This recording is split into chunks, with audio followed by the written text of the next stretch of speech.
Ladies and gentlemen, welcome to the webinar.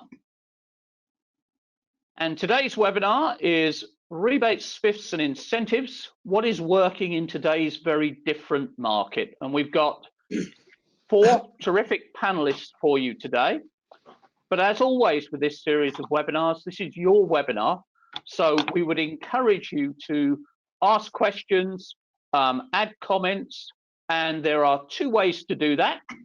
The first is you can ask live by the microphone. So on your control panel, you will see a hand button. If you click on that, you can virtually raise your hand. We can unmute you and you can ask your question live to the panelists.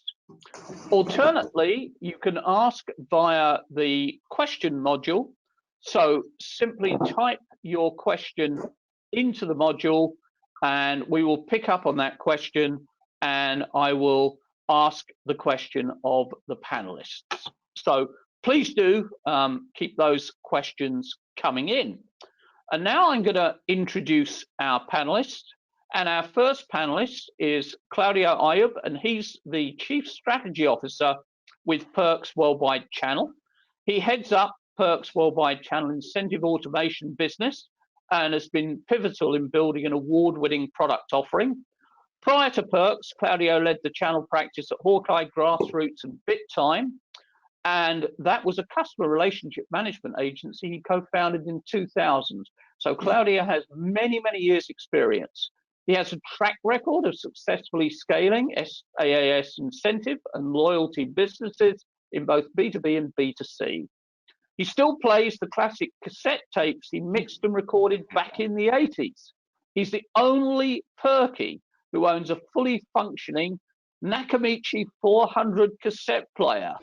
And it no doubt cost him a fortune to keep it going. So Claudio, without further ado, tell us a little bit more about Perks. Yes, thank you, Rod. And so Perks is a global incentive automation company that combines a solid business strategy, a solid incentive strategy with the latest application technology to ensure that our customers become more effective with their target audience. Excellent. And our next... Hold on a second. I do want to let Claudio know that I have a Nakamichi tape deck as well. I just want to throw that out there as we're starting this. He's not the only one out there. I knew it. I knew it. The games begin between you two. Come on. You can't even get through introductions, you two. Behave. Diane is the headmaster of the operation and will keep the other 2 in check, as you can all see. Our next panelist is Kenneth Fox, and he's the CEO of Channel Mechanics. Ken also has 20 years experience in the channel, so we've got some great people on the panel with lots of experience to share. He's got a master's degree in software with an MBA. He transformed Channel Mechanics from a startup into an award-winning SaaS provider that is truly disrupting channel program execution. He's passionate about enabling customers to get the most from their partners. In his spare time, like many parents, he provides a non-stop taxi service to his 4 children. So Ken, tell us a little bit about Channel Mechanics. Thanks, Rod, and welcome to the audience. Looking forward to another great webinar with the team. Yeah, so at Channel Mechanics, we have a channel enablement platform that we provide our customers. We do everything right across the partner ecosystem program-wise, everything from standing up your partner portal to content management, through to all the various types of programs from, deal reg, incentives, promotions, backing credits, and so on. So looking forward to the webinar, Rob, and answering some questions along the way. Excellent. And our third panelist is Stephen Kellam, and he's the SVP of Marketing and Alliances at 360 Insights. He's again got 20 years experience in the channel, so there's 60 years experience between the 3 of them, and they don't look a day over 21. He ran and sold a successful MSP, channel incentives company. He manages a successful channel podcast series at 360, and Stephen is a triathlete surfer and a general health nut. So Stephen, tell us a couple of things about 360. Well, just like Claudio said, he sort of stole my opening line. We're a global incentive automation company. And but here's a little add-on. With over 500 employees in offices in Toronto, London, Northern California, and Chicago. So very broad, very global on that.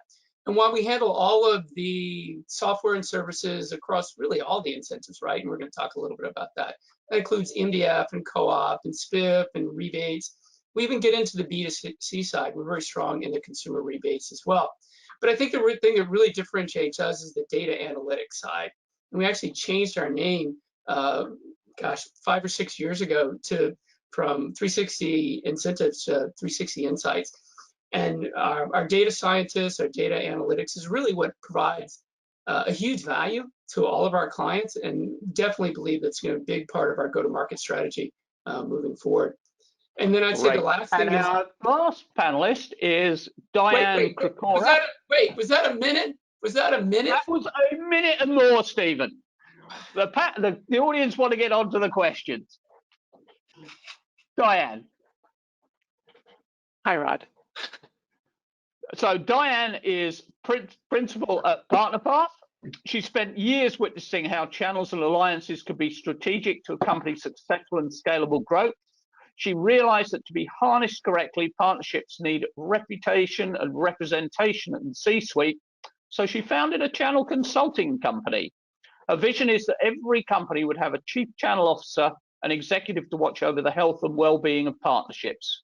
She demonstrates how channel-centric companies reap the benefits of increased reach, sales leverage, scalability, and customer delight. So, Diane, tell us briefly about PartnerPath. Thanks, Rod. And as the only channel consulting company on the panel and not having a technology, we elevate the impact of partnering along any stage of a company's channel maturity, from being partnering novices all the way to being a channel-centric company. Our services fall into 3 primary buckets that we call measure, think, and do. Measuring things like we're assessing partner profitability. Are your incentives really working? Are your partners happy with you? And when we're thinking, we're looking at how do we create an overall incentive structure? How do you build an ecosystem that will engage, empower, and motivate your partners? And then on the do side, we execute and operate programs, initiatives, and automation solutions. Fabulous. So we thought we'd start by just getting a feel for where the audience is. And so we're going to start with a couple of polls. And our first poll is trying to measure where we are with our channel promotional budget. So has your channel promotional budget for the last 5 months of 2020 versus your initial forecast for 2020 remain as originally budgeted, increased by 1 to 15%, increased by 15% plus, decreased by 1 to 15%, or decreased by 15% plus? So if everyone could please vote, that would be awesome. And people are voting quickly, which is great. We've got about 50% of the audience have voted so far. That's rising quite quickly. So for those of you who haven't voted yet, we're now up to 75%. So if the final 25% could get their votes in, that would be brilliant. And we're going to leave the polls open for those final few for just another 5 seconds. So please do get those votes in now. Closing the polls in just a couple of seconds' time. And Caleb, if you could share those results. So for the majority of us, it looks like our budget has remained the same. 16% have seen an increase of 1 to 15%.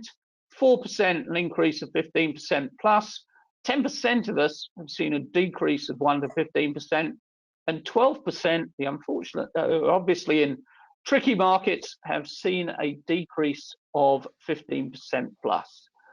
Stephen, do you want to have a few thoughts on those results? Sure. We've all been talking about this. It's sort of been a tale of 2 cities, and depending on where you are and what your channel's like. In technology, you know, it's stayed pretty strong, depending on, as you said, what sort of technology. But it's been more, what are you going to do with the dollars rather than are you going to lose that budget? And we were all talking about this before, you know, whether it's going from co-op to true MDF or value-based to volume-based to value-based VR, or whether it's going from sales SPIFs to behavior modification. We're just seeing the dollars and the objectives just moved in a different space or a different way. When you get outside of tech and you start to get into HVAC or even in some of the consumer goods, that's a whole different story. Excellent. Ken, do you want to have any thoughts on this one? No, very little. You know, it's clear from 78% are increasing or staying the same. You know, and again, we kind of touched on this before, and depending on the vertical you're in the tech space, you know, and I suspect a lot of the audience are from the tech space, we're definitely seeing things milling along either the same or increasing in particular segments within tech, but outside of that, it's obviously a different story. So nothing more than that, Rod. So we're all lucky to be in the tech space, which is very cool. So let's move to our second poll. And our second poll is, which behavior are you trying to promote most in your partner community? So please select one: a drive for new opportunities, the move to a digital marketing and sales strategy, maximizing existing customer renewals, maximizing the uptake on training and certification, or increasing your share of wallet.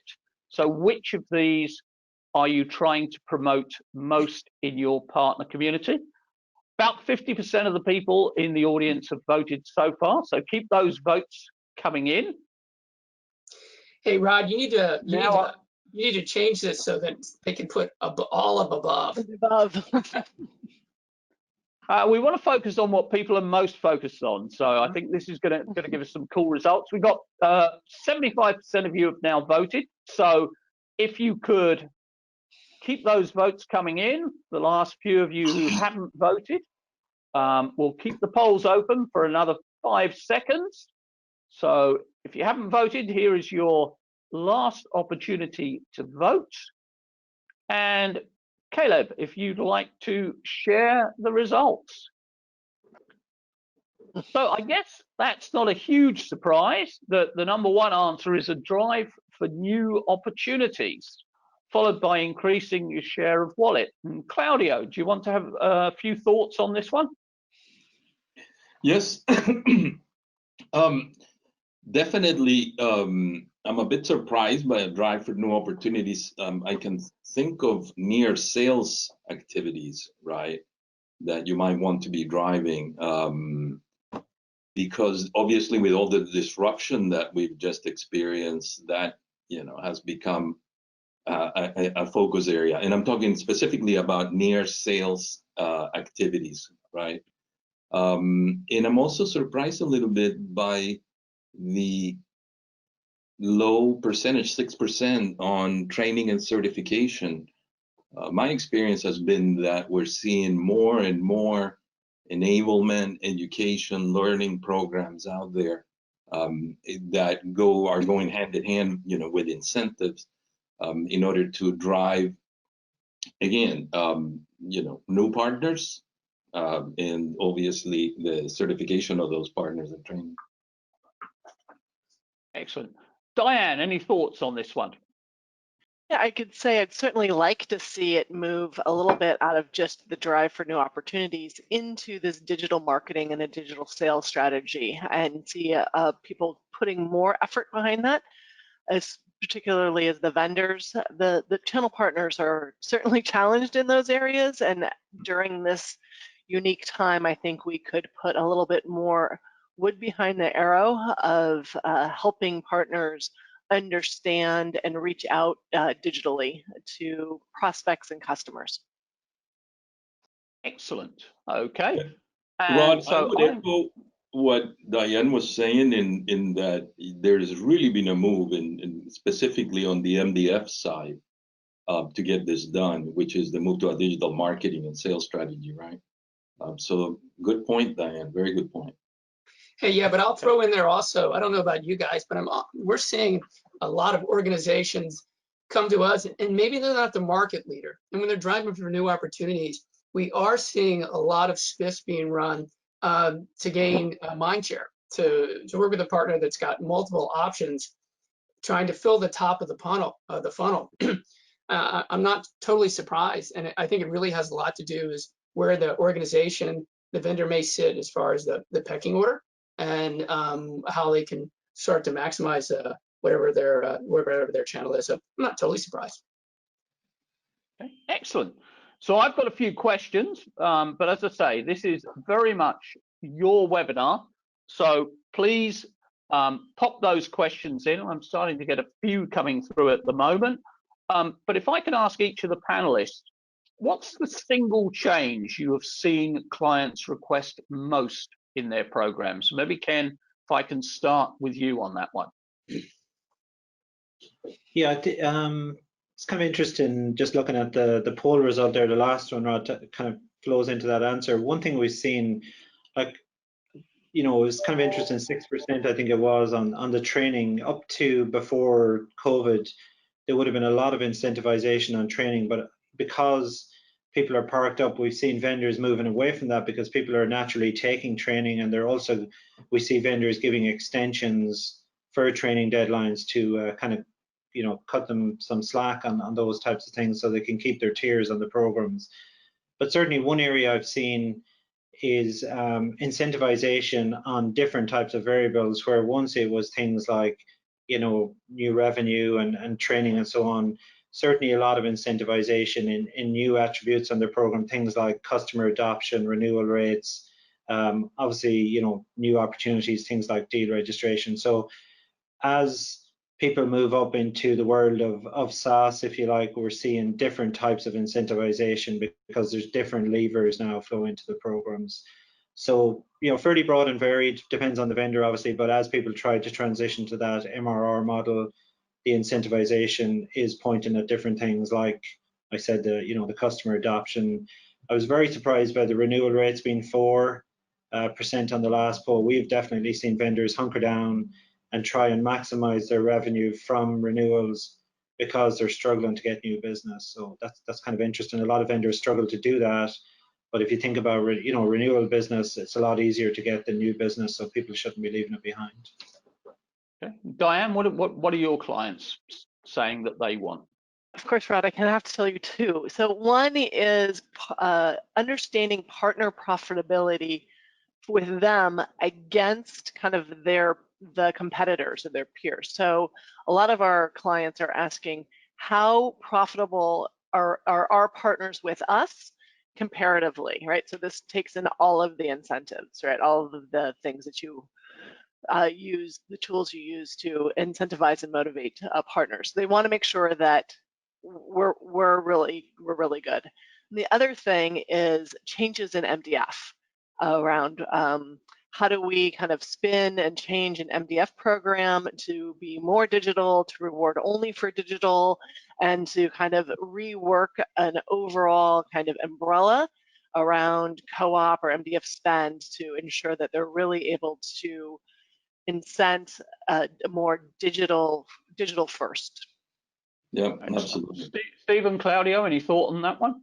Yeah, I'm going to go right where Diane went on this. I think in MDF, and some verticals don't even call it MDF, or they call it co-op. I did a podcast last week with the owner of an agency down in San Diego. And think about what they've been through, right? Everything is now sold remotely. And the gentleman I was doing the podcast with is approaching 70. So someone who is definitely a digital adopter, not a digital native, to be encouraged and rewarded by his manufacturer to not only learn to market at the top of the funnel. By the way, he hired a 30-something-year-old digital native to help him get there. Pretty smart. But then it's the sales enablement side, right? The marketing and building the funnel at the top is great, but you still need to be able to sell. And they're selling remotely. And he doesn't think that's going to change. So it's been fascinating to watch, even outside of tech, how verticals are really taking that on and truly using things like MDF. And I don't think it's going to change anytime soon.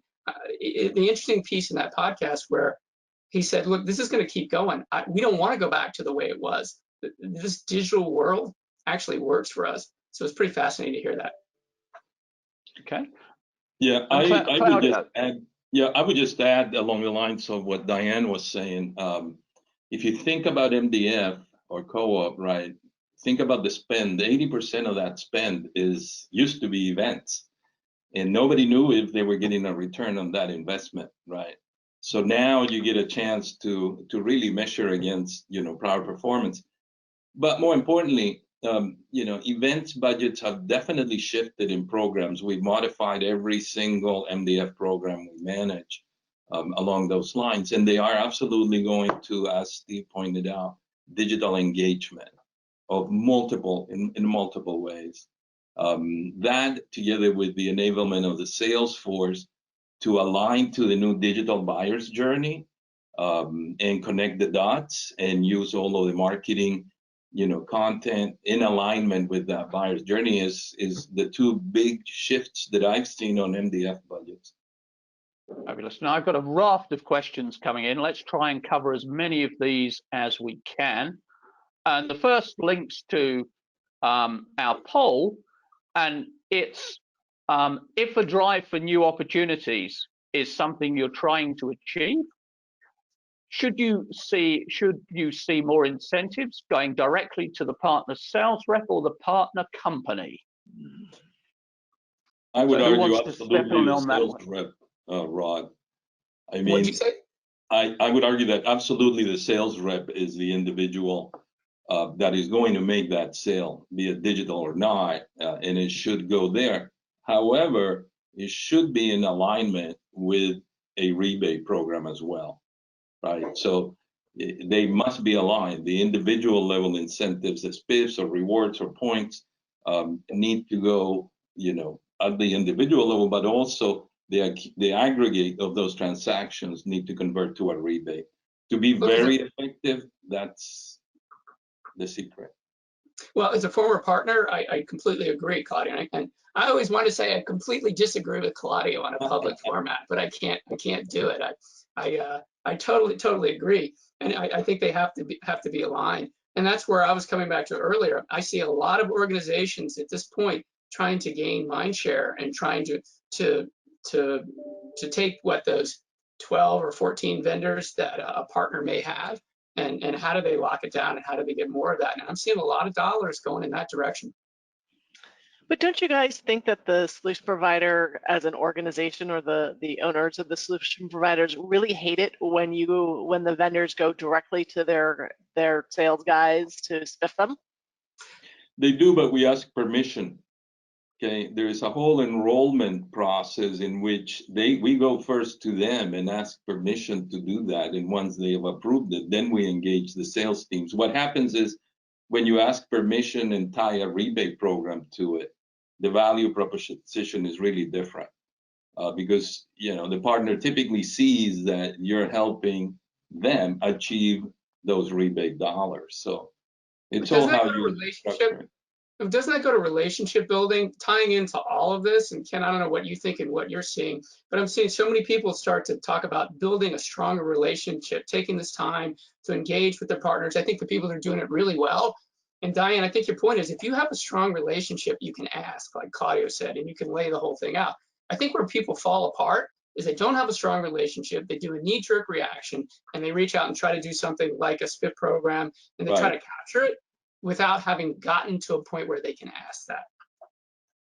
And I also see I've got a raft of questions coming in, so let's try and cover as much ground as possible, guys. So the next question I've got coming in is, what would you recommend we do for partners who have little or minimal marketing departments? How should we help them drive demand for new opportunities? And Ken, I wonder if you want to come in on that one. Yeah, well, yeah, even if they have little, Rod, there's a lot of things they can do. Obviously the activities that they want to drive through their market development funds, there's lots of stuff they can do or support those partners to help with that top end as well. So, we've seen a lot of people, the events are obviously gone. That's freed up a lot of money because events are expensive. So, really basic stuff like even helping partners switch over to webinar type approaches, helping them with that type of stuff helps a lot in terms of running lead gen campaigns, doing that type of stuff. So they're simple enough activities that we've seen being very successful. And some of those partners probably wouldn't switch back, or wouldn't switch back fully for sure in the future. And Diane, if you look at helping them do that, be specific. What sorts of things should a company be doing, and could a company be doing to help their partners along that digital marketing journey? Should they be doing it for them? Should they be training? What have you seen working?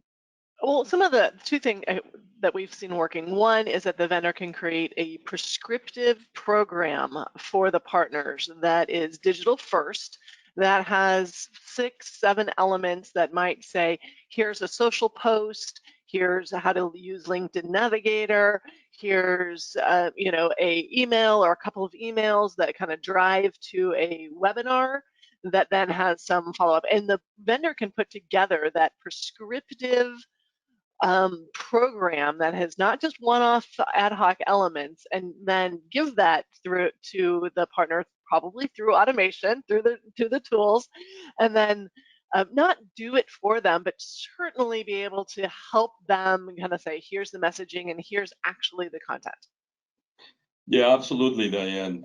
What we've done, in order to find those partners that don't have marketing departments, right, is we built a marketplace of prepackaged closed loop marketing place on top of MDF. And therefore, those partners that lack the marketing expertise or knowledge, can go buy this prescriptive package, just like Diane did, and route it through MDF the same way that a campaign funding request would be. And the other thing, obviously, is educating those partners, right? But many of them may not necessarily want to learn anything because they just don't have the resources. They don't have the time. If they had the time for marketing, they'd have marketing. Right. Marketing, but then I'll throw, there's 2-partner, 4-partner, and through partner, right? And I think we've all seen the through partner side with all the TCMAs, and some of the best organizations I've seen do just a great job of segmenting between those that can teach to fish, those are somewhere in the middle, like you said, Diane, and those that need prescriptive, and figure out which one. And I think, as you said this, Claudio, stop wasting your time trying to make great marketers out of people that aren't marketers, right. and move on. Okay. And I've got another, I've got lots of questions. So I've got another great question here. Specifically, as you move to a SaaS model, which incentives should you focus on? And Stephen, do you want to come in on that one? Oh my gosh, it depends on what you're trying to do and what market you're in, and what you already have there, right? MDF and co-op are going to be used for one direction, whether it's enablement and training, and the SPIFs and the VR are going to be tied together. Look, I would tell anyone, look, it needs to be a balance. You need to understand what you have in front of you in your channel and what they're good at, and then where you need to move those dollars. Here's the biggest thing. If you can't measure effectiveness on any of it, it doesn't really matter. And I'm sort of coming at them from a data analytics perspective. I'm wondering what everyone else thinks, because a lot of people throw it out there, and it's kind of hard to measure things that are forward thinking and are at the top of the funnel. But we need to do a really good job of understanding those ROIs and where those dollars are being spent. And if you're running all of them, you need to be able to understand where turning on and turning off a lever starts, right? So, I think it all depends on where they are. Okay, I want to disagree. Respectfully, Stephen. I would, instead of peanut butter across all of them, I would say if you're going SaaS, you have to spend most of your incentive dollars around customer success, renewal, because getting a customer is one thing, but keeping them and growing them, so that customer success, so everything post land. So are they using, are they optimizing, and are they growing? And put most of your dollars that way.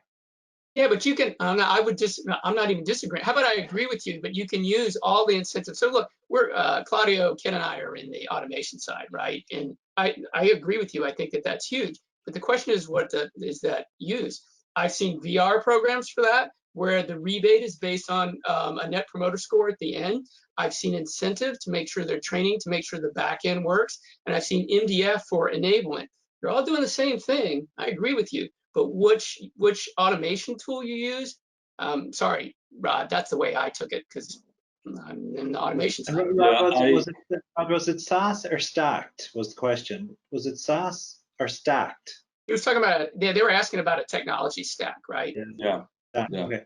I thought it was agree. stacked, because if you say with stacked incentives, if you get to that point, it is a combination of them. You can't pick one over the other. It's a certain percentage for adoption, another percentage for deal registration, and if it is in SaaS, then yeah, the adoption and the level of incentives that are paid out are huge compared to, you know, I'll call it on-premise or whatever was pre-SaaS, right? Sorry, Claudio. Yeah, I was just going to say that alignment will get Diane and Steve, you know, on the same level. And that's really what we are able to do with a full stack incentive automation platform, right? You can align, you know, your MDF, your co-ops, and then get into points-based, behavior-based, activity-based incentives, then run SPIFs on one side and end up with back-end rebates in alignment. I think if the question was about a stack, that's how those things come together. Look, but if you can't measure it, it doesn't make any difference. Whether, Diane, you're right on set. And by the way, I completely agree. And I think that actually goes for everybody. But you got to be able to measure it to make intelligent decisions. Making decisions that aren't based on good analytics and data is the way we used to do it, right? I think all the data is there. And you're right, Claudio, is it all gets stacked. It truly is a stack that can be viewed from one central location versus being siloed. That's a big piece of it. Okay, I've got lots of other questions coming in, so let's get to those. And Diane, maybe you want to come in on this one. What incentives work best to encourage renewals? Yeah, so I would go with Steve on this one. All right, you have to be able to totally on board with you. that you have to be able to measure and renewals, and I think certainly just a full either rebate incentive or growth incentive around encouraging that renewals. But a lot of the renewal challenges we see is more around collaboration and communication rather than the dollars. But one of the challenges is that a lot of vendors pay more for the sale than they do for the renewal, especially, and that becomes a disincentive for the partner to stay engaged in that customer success model and drive the renewal because they're trying to go off and generate and find the new business. Okay, I've got loads more coming in, so let me come in on this one. What do you think motivates a partner more? Upfront rebates, actual money savings, or credits towards training certification so that partners become more proficient with our solutions? Claudio, do you want to have a go on that one? Yeah, you said upfront rebates. I think of rebates as back end, okay? And those are certainly effective. Now, a mix is what I've seen be very, very successful. The ability to provide, you know, the credits for learning, and it can be for a number of things. Marketing plays is what I see a lot of that being used, but also combined with, you know, the cash incentive on the back end. You have to do both. Okay, and along the lines of that, maybe Ken, you can have a go at this one. Is it now time to support actions versus results? And if so, how do I sell that to my leadership team? Now, there's a cracker for you. I have a formula for that. Yeah, no, I think it's honestly changing to a mixture of both. You've got to definitely still reward the revenue, and most people funnel, you know, the majority still towards that. But definitely there is a transition more to the action-based incentivization as well. But you know, most of the companies I see doing it is still, you know, even though they might put a lot of work into the action-based stuff, the value of the payments are still geared towards the actual revenue side. So yeah, and give some examples of some action-based stuff that you've seen people doing, Ken. Yeah, so you know, the kind of say the action-based stuff can be everything from, you know, just the registering a deal to the doing the activities around customer adoption versus the hard cash, you know, the revenue in or the closed opportunities. Basically, there's lots we see, say, on things like, you know, the incentivization to get to a certain partner tier. It could be everything from number of deals registered, customer adoption, opportunities at play, level of training. There's so many out there that people are now rewarding on that weren't there 2 or 3 years ago. Diane, what are you seeing? Yeah, we are seeing a move to some of the actions because the results aren't necessarily there in a COVID time, and they want to continue to support and drive at least the behaviors. Again, that's what we're talking about. When we're talking about incentives, we're talking about driving a behavior. So things like registering a deal or even doing proof of concepts. We're seeing some clients even reward partners for quite literally sales calls, digital sales calls, kind of really breaking down that sales, even the marketing and sales cycle, and trying to put some incentives and rewards based upon things that will eventually turn into performance, but trying to reward them for at least giving it a good shot. Rod, I did a presentation at BAPTI, sorry, a little cold, 5 years ago. And we had a survey that we put out there, and it showed that around 50 to 60% were trying to move towards behavior modification and incentives. And then you actually went, how many actually got there? And people weren't getting there. They were thinking about it, they weren't getting there. I think where we are in this COVID is going to allow people to get there, but I think you have to have buy-in from the top. And I think Claudio is going to talk about this. Look, you need to be able to forecast this stuff, right? And if you can't forecast it and take the ROI responsibility, you're not going to get anything sold. And then you're going to have to put it on the line, and you're going to have to be willing to take accountability for producing in the long haul. So Claudio, maybe you want to add to that. I don't know. Yeah, the simple way to do exactly what Diane said, and you just brought up, Stephen, even Ken talked about this, right? Do a pilot, pick a region, pick a number of partners, create a control group, and then pay for deal registration, not for deal closing, and measure results, on the 2 control groups, right? So you pay for deal registration only, right? And then, the deal closes, that's a separate incentive, right? And using the same deal closing incentive, just moving a percentage to the front to deal registration. You can measure it, and you can show it back to your executive team, and typically we can double number of deals registered in a couple of quarters. And just one point, also incentives help drive loyalty, and in this kind of time, you can help drive some loyalty from your partners and those particular reps with some more creative incentives. Okay, and I got a really interesting question coming in. I don't know who wants to start on this one. What's the most innovative use of a SPIF program you have seen during the current crisis? Who wants to step in on that one?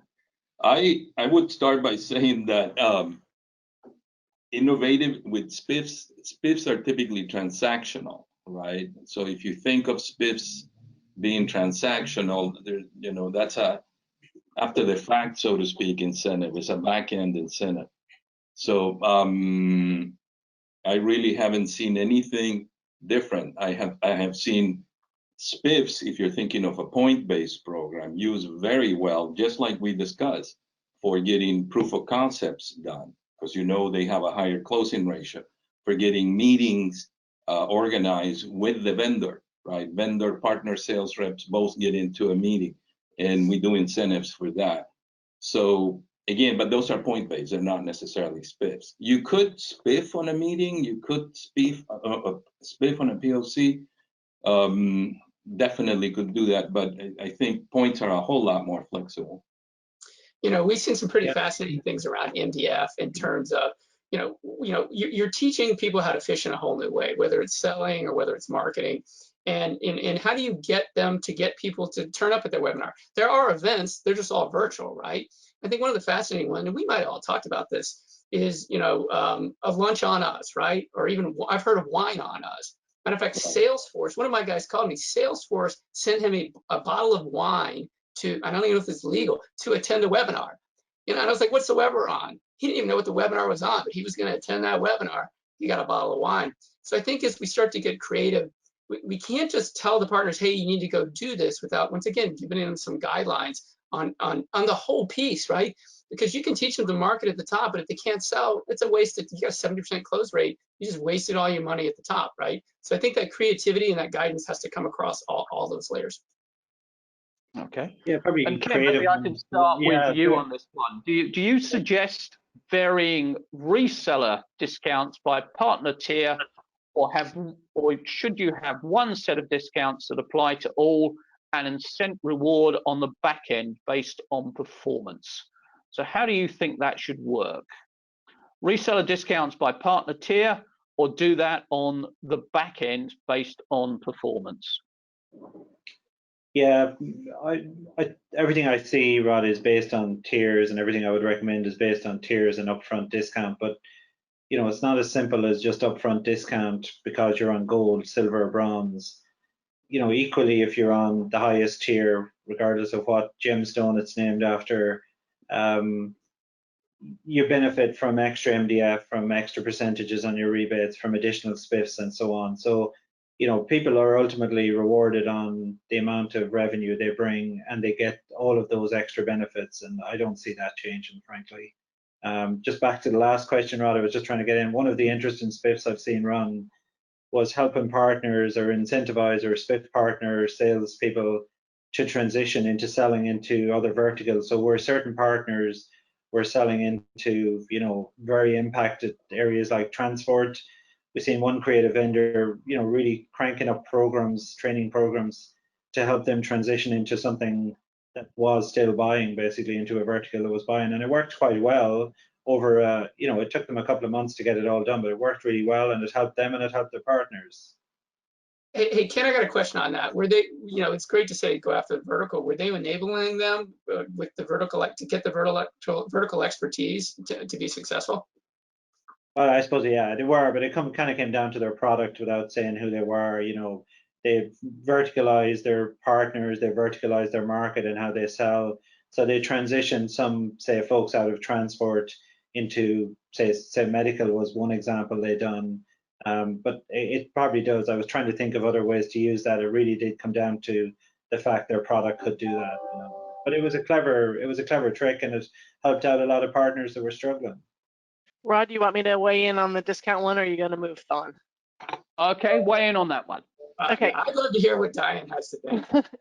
On the discount, I would say both. And the whole idea of having levels is to create differentiation between partners that you deem as better.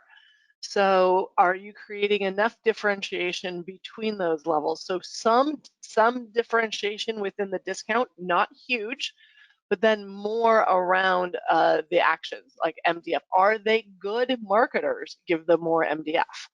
Are they good salespeople? Give them more deal registration, right? So we're looking at how do you recognize and reward people for their goodness.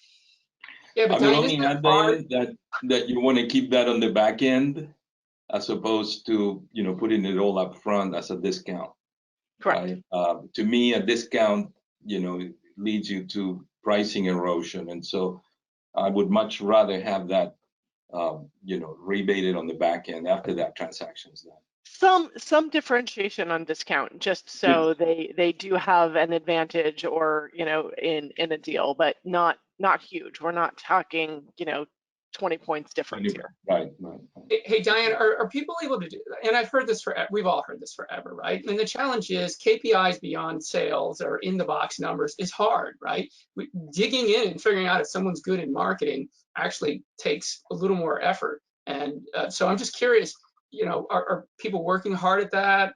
Because I agree with you. I just think No that's one more said work. it was going to be easy. You I know, didn't say it was going to be easy, but if you want just, an easy job, go think fly a more plane. work. I mean, Well, you can always use artificial intelligence to determine and measure the number of approvals that a partner has gone through and the success ratio of those. If you have, you know, enough history, a year, 2 years on MDF, you can do that and you know, let AI do a recommendation. you need systems, you need data, and you need analytics. Yeah, you need all of those to do that. Data girl, data. There you go. I like that, Diane. Okay, got lots more questions, so let's try and cover some of those as well. We all talk ease of doing business. can the panelists give a practical example of something that's made a real difference? Who wants to step in on that one? Go on, Diane. So one of our clients in an ease of doing business for their co-marketing or MDF program pre-approved their good partners so that the partners didn't have to wait for this whole I'm reapproving, and they kind of forward approved them for any of their marketing activities because they know they're good at it, they know they're going to turn an ROI, and they know that they're going to have all of the materials that you kind of have to post up into the system to say that we did that. So they just said, we trust you and we're moving on. But you got on the back end, you got to actually KPI this stuff and make sure it works, right? And we see this, and they're dropping from 29 questions on approval for MDF to like 6. And you can do it really fast, right? But you better be prepared to manage that ROI on the back end. I think that's a really easy way. Trust but verify. But you know, you're able to, in terms of ease of doing business, that really removed a lot of roadblocks for those partners instead of having to kind of jump through some of those fiery hoops. If they're a trusted partner and you love them, don't make them jump through fiery hoops. Yeah, one thing that we do for ease of doing business is we just eliminate a text. Okay, and we're driving the communication mostly with dashboards, gauges, progress bars. Of course, if you want to double click and read on it, you can. But ease of doing business is about landing in that dashboard view and really having a complete picture of where you are in your journey, whatever that journey is. As a partner, you could be going through onboarding, right? And so you need to understand, what have I completed, what have I not completed, and we reward you for doing it early, right? And so there are different stages in that partner life cycle. In each one of those life cycles, you know, can be dashboarded in a way that, again, you eliminate reading because partners just don't have time to read. I don't think that's any news, but dashboards make it very easy to engage. Yeah, one other thing I'd add to that is, yeah, just timeliness. So yeah, I think ease of doing business is an incentive in its own way for partners overall, and a lot of vendors make it very difficult for them. But just timeliness. Let's say you're running a SPIF program. If you go to the trouble of spending dollars and you want a partner to do some behavior, whatever it is, just reward them really quickly. Make it very easy for them to click and claim. Otherwise, you're kind of taking the goodness out of it. So if they do, I don't know, something as simple as a training course, let them come in and to that single pane of glass and click the reward within an hour of having done their training. Otherwise, they forget what they got it for, and you're not really changing their behavior. Well, there's a global best practices for everything, right? MDF, you want to get a check to someone in less than 14 days. They're putting money out, right? You're right, Kenneth, on incentives, it needs to be really fast. I'm going to throw one last thing. I think guidelines. I've read guidelines, and I think vendors hate partners when I read some of their guidelines. Absolutely. It's just crazy, right? Like 26 pages in like little font. I got to tell you, I ran into a company the other day that's not even in tech. They're in tires. Coolest guidelines I've ever read. Big font, really easy. It was like an Apple version of a guidelines. I went, oh my gosh, I actually understand what I'm supposed to do here. It wasn't complicated. It wasn't hard. I mean, talking about paying people quickly, you've got another question coming in. I spoke to one of my partners recently who said a couple of his major vendors were actually paying the suppliers directly. Is this a trend you guys are seeing today? And I think what they're saying is they're signing up for a marketing program, and the vendor is, rather than the partner paying and then claiming money back from the vendor is directly paying the person who's undertaking the work. Is that something you're seeing? Yes, those are the prepackaged marketing plays I was talking about. When you have those prescriptive marketing plays and they're routed through MDF, actually the partner doesn't have to do anything. They don't even have to load proof of performance. It is the agency delivering that marketing play, that one that does that. So ultimately they get paid as opposed to the partner being reimbursed. Yeah, you just need to make sure your MDF automation tool can actually accommodate that. Yeah. Okay. We've just got a few minutes left, and I've got a raft of questions, so let's try and cover as many of these as possible. So Ken, let me start with one for you. Is gamification effective? And if so, how can you give any examples of how it works? Yeah, no, it is effective for certain behaviors you're trying to influence. You get that.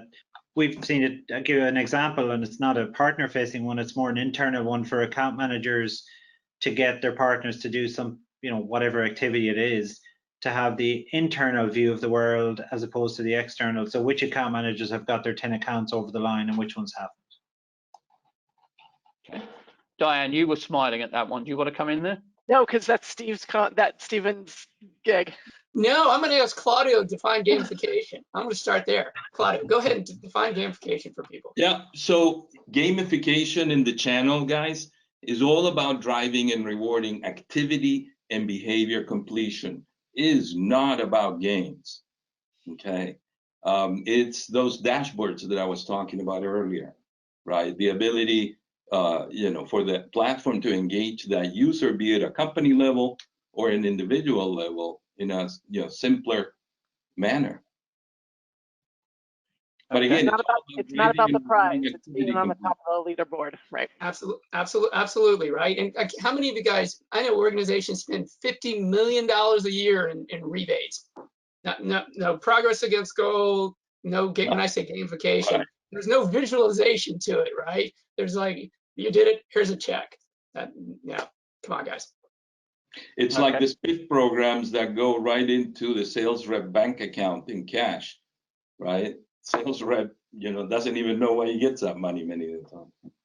I do like badges. Don't get me wrong. Look, like when you're motivating SEs and we're getting outside of the sales side and we're looking at marketing teams or maybe particularly technology-driven engineering sides, I'm not knocking badges, right? I think some of that stuff's pretty cool, but I think it's all got to get woven in. Yeah. Okay, and we're almost out of time, so I'm going to finish with a final question to each of you. If you look at, well, we're well into the second half of the year, but if you look at the next 5 months and you had one piece of advice for people running their SPIFs, rebates, and incentive programs, what would that piece of advice be? And maybe I'll take it in reverse order this time. So Claudio, if I could start with you. Engagement. I think that vendors or suppliers or brands, however you want to call them, really need to focus on digital engagement and shifting their funding, mostly of the MDF funding, to that. Stephen. Stick with what you're doing. Decide. I would say don't look at this as this COVID piece, this digital side to the world. Look, we've all worried about, which partners are going to cross the digital divide. If you can't figure it out now, look, we're in the middle of this, right? They have no choice. So stick with it. Some of these things are not just short term. So many benefits that the world is changing and a lot of it's not going to go back. And figure out what you're rewarding, and it could have impact for years, not just for months, right? So, that'd be my advice. Ken? Yeah, so I suppose 78% of this audience said they were spending the same or more on their incentives. So definitely continue with it, but I would say ease of doing business, make it in such a way that, the partner knows what you're incentivizing them for. Don't just give them the money.